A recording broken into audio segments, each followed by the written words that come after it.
April 2nd, 1 Samuel 7 through 9. 1 Samuel 7. So the men of Kiriath-Jearim came and took up the ark of the Lord. They brought it to Aminadab's house on the hill and consecrated Eleazar, his son, to guard the ark of the Lord.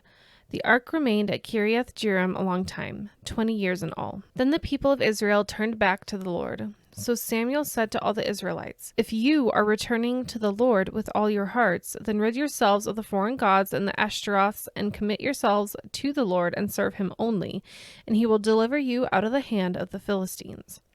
So the Israelites put away their Baals and Ashtaroths and served the Lord only. Then Samuel said, "Assemble all Israel at Mizpah, and I will intercede with the Lord for you."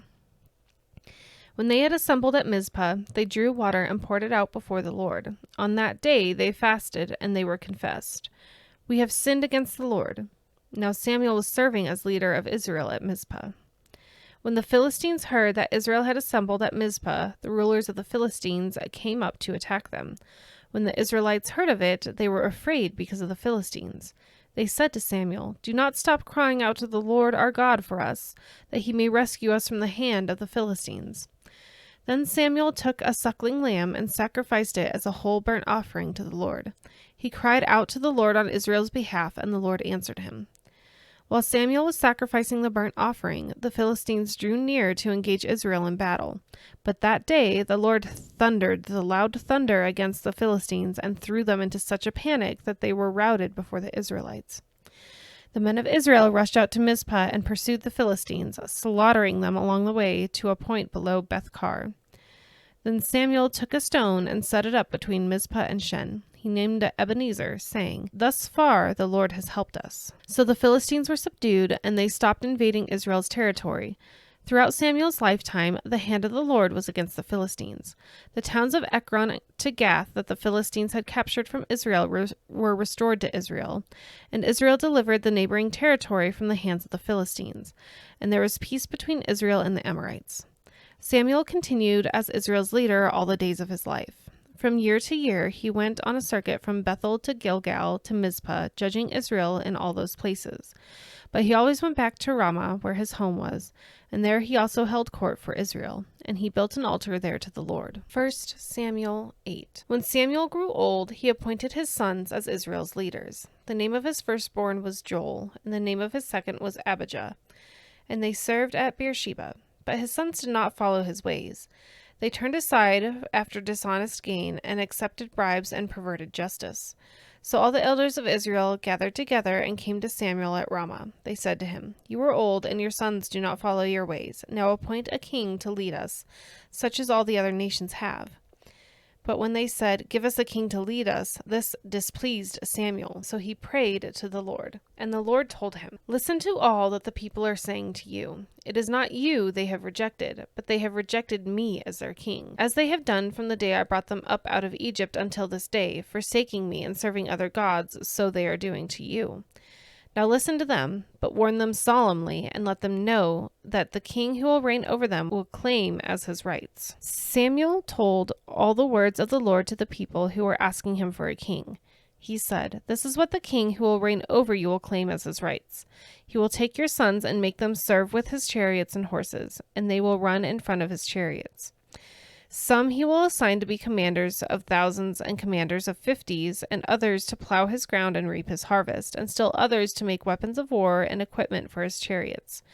He will take your daughters to be perfumers and cooks and bakers. He will take the best of your fields and vineyards and olive groves and give them to his attendants. He will take 1/10 of your grain and of your vintage and give it to his officials and attendants, your male and female servants, and the best of your cattle and donkeys he will take for his own use. He will take 1/10 of your flocks, and you yourselves will become his slaves. When that day comes, you will cry out for relief from the king you have chosen, but the Lord will not answer you in that day." But the people refused to listen to Samuel. "No," they said, "we want a king over us. Then we will be like all the other nations, with a king to lead us and to go out before us to fight our battles." When Samuel heard all that the people said, he repeated it before the Lord. The Lord answered, "Listen to them and give them a king." Then Samuel said to the Israelites, "Everyone go back to your own town." 1 Samuel 9. There was a Benjamite, a man of standing, whose name was Kish, son of Abiel, the son of Zeror, the son of Bechorath, the son of Aphiah of Benjamin. Kish had a son named Saul, as handsome a young man as could be found anywhere in Israel, and he was a head taller than anyone else. Now the donkeys belonging to Saul's father Kish were lost, and Kish said to his son Saul, "Take one of the servants with you, and go and look for the donkeys." So he passed through the hill country of Ephraim, and through the area around Shalisha, but did not find them. They went on into the district of Shalem, but the donkeys were not there. Then he passed through the territory of Benjamin, but they did not find them. When he reached the district of Zuph, Saul said to the servant who was with him, "Come, let's go back, or my father will stop thinking about the donkeys and start worrying about us." But the servant replied, "Look, in this town there is a man of God. He is highly respected, and everything he says comes true.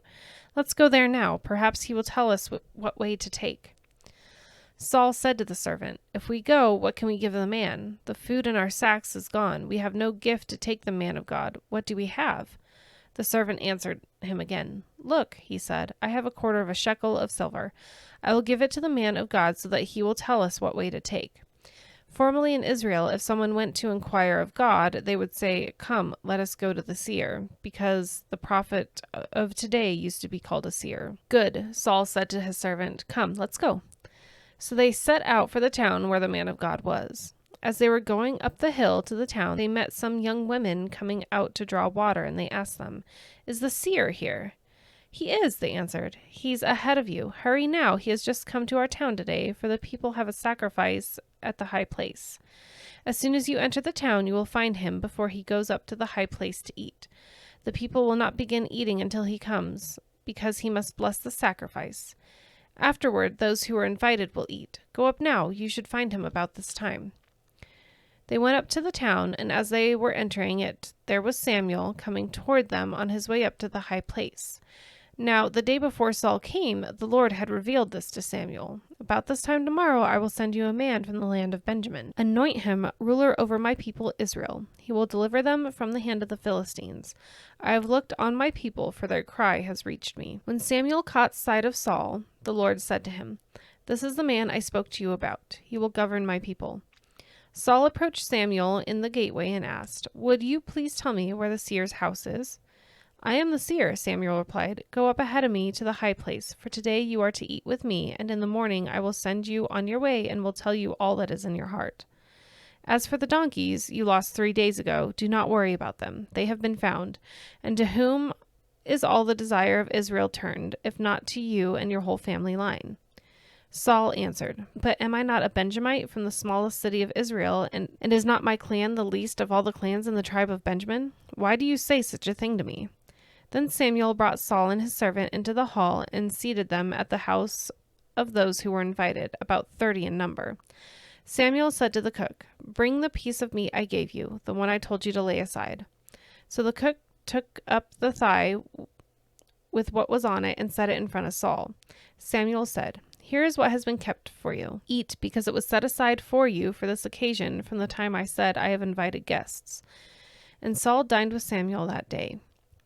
After they came down from the high place to the town, Samuel talked with Saul on the roof of his house. They rose about daybreak, and Samuel called to Saul on the roof, "Get ready, and I will send you on your way." When Saul got ready, he and Samuel went outside together. As they were going down to the edge of the town, Samuel said to Saul, "Tell the servant to go on ahead of us," and the servant did so. "But you stay here for a while, so that I may give you a message from God."